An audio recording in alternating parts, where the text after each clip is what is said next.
जमशेदपुर की भारी भीड़ से निजात दिलाने के लिए मंत्री बन्ना गुप्ता का एक महत्वाकांक्षी योजना जमशेदपुर में पहली फ्लाईओवर ब्रिज का निर्माण होने जा रहा है। आपको हम दिखाते हैं हमारे पीछे किस तरह से ज़मीन की मिट्टी की जांच हो रही है। इसके बाद इन्हीं स्थानों पर पिलर लगेगा और साक्षी मरीन ड्राइव गोलचक्कर से लेकर के मानगो चौक होते हुए एक रोड राजस्थान भवन डिमना रोड और दूसरी तरफ मानगो हनुमान मंदिर के आसपास तक एक फ्लाईओवर ब्रिज बनाया जाएगा, जिस ब्रिज के लिए मिट्टी जांच का कार्य पिछले 3 महीनों से लगातार चल रहा है, जहां लगभग 50 से 60 स्थानों पर मिट्टी जांच कर लिया गया है। वहीं मिट्टी जांच की जो स्थिति है वो दिखाते हैं। रोड किनारे जो है अहमदाबाद की एक कंपनी है, अहमदाबाद की इस कंपनी के द्वारा मिट्टी जाँच फिलहाल किया जा रहा है। फिर पिलर बनाया जाएगा और इसे 18 महीने का समय दिया गया है, इस ब्रिज को तैयार भी किया जाएगा।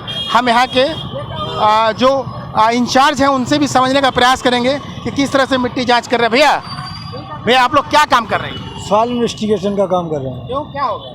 इससे बैरिंग कैपेसिटी देखते हैं, फाउंडेशन डिजाइन के लिए पिलर की क्या कैपेसिटी है, कितना लोड लेगा, बस उसी की प्लानिंग के लिए हो रहा है। जगह पे जांच करनी? यहाँ पे तो काफ़ी जगह, हर जहाँ पिलर आएगा उसी के अकॉर्डिंग उसी पॉइंट पे करते हैं। कितने दिनों से आप लोग लगे हुए हैं? 3 महीना हो गया है। और कितने दिन चले गए? अभी करीब 10-12 दिन का काम है हमारा। और ये पिलर बनना कब शुरू होगा? मैकेनिकल काम कब शुरू होगा? ढलाई कब होना? नेक्स्ट वीक से चालू हो जाएगा। अभी फाइलिंग टेस्ट हो रहा है, उसके बाद चालू हो जाएगा। कहाँ की कंपनी है ये? गुजरात की कंपनी है, DRA नाम है। हाँ, प्रोग्रेस में है वर्क, कंप्लीट चालू। कितना टाइम मिला है आप लोगों को काम में करने के लिए? 3 वर्ष। 3 वर्ष? हाँ, तो 3 वर्ष का समय मिला है इस कार्य को करने के लिए और इस 3 वर्ष में ही इनको पूरा करना है। कैसे ये कर पाएंगे? क्या इनकी जो स्थिति है कि इनकी जो स्पीड है वो 3 वर्षों में लगभग ये कंप्लीट कर पाएंगे। फिलहाल जमशेदपुर के इस मानगो क्षेत्र में जो है ज़मीन खोद करके मिट्टी की जांच हो रही है मशीनों के द्वारा। उसके बाद पिलर लगाया जाएगा और तमाम जो पिलर लगाने के बाद ढलाई होगा और लगभग 3 वर्ष के बाद ये फ्लाईओवर कंप्लीट हो पाएगा। 461 करोड़ की योजना है जिसे बन्ना गुप्ता अपने विधायकी क्षेत्र में इसे लाना चाहते हैं। क्यों लाना चाहते हैं? उसके पीछे का मूल्य कारण ये है कि मानगो क्षेत्रों में जाम की स्थिति वर्षों से लगी रहती है और इस कारण से इस क्षेत्र में लोगों का आना जाना मुश्किल हो गया है। लगभग 2 घंटे, 4 घंटे, 6 घंटे तक मानगो ब्रिज में लोगों को जाम का सामना करना पड़ता रहा है। इस कारण से बन्ना गुप्ता ने इस योजना को लाया और योजना को धरातल पर लाने का जो कार्य है वो शुरू हो पड़ा है। आइए आपको हम सुनाते हैं कि माननीय मंत्री बन्ना गुप्ता क्या कहते हैं। कि वो गड्ढे हो गए हैं, उसमें रड और सीमेंट डाल के कॉलम, ये पुल क्या बोलते हैं उसको, कॉलम पिलर खड़ा करने का जो इनिशियल काम होता है वो चालू हो गया है। अब उस पर जो है लोड बेरिंग देखा जाएगा कि वो कितना लोड बेरिंग कैपेसिटी है।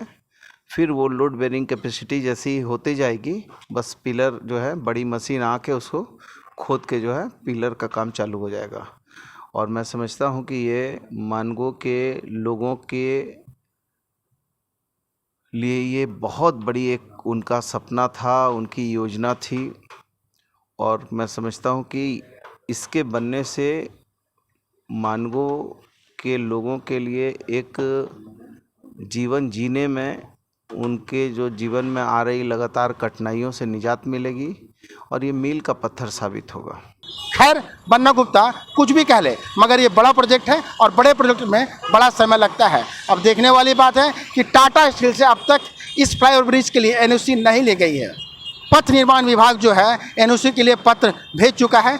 कब NOC मिलता है और कब जो है पिलर का काम शुरू होता है और कब जमशेदपुर मानगो वासियों को ये जमशेदपुर का पहला फ्लाईओवर ब्रिज जो है उनको सौगात के रूप में माननीय बन्ना गुप्ता की ओर से और JMM गठबंधन की सरकार की ओर से दी जाती है, जिसका फ़ायदा सीधे आम लोगों को होना है। इसी फायदे के लिए माननीय बन्ना गुप्ता लगातार लगे हैं, जिसके मॉनिटरिंग खुद बन्ना गुप्ता कर रहे हैं। खुद पथ निर्माण विभाग जो है लगातार मॉनिटरिंग कर रही है कि जितना जल्दी हो सके, जितनी गुणवत्ता के साथ हो सके, इस फ्लाईओवर ब्रिज का निर्माण किया जा सके। अपने सहयोगी नवीन प्रधान के साथ इंद्रजीत सिंह, समाचार प्लस, जमशेदपुर।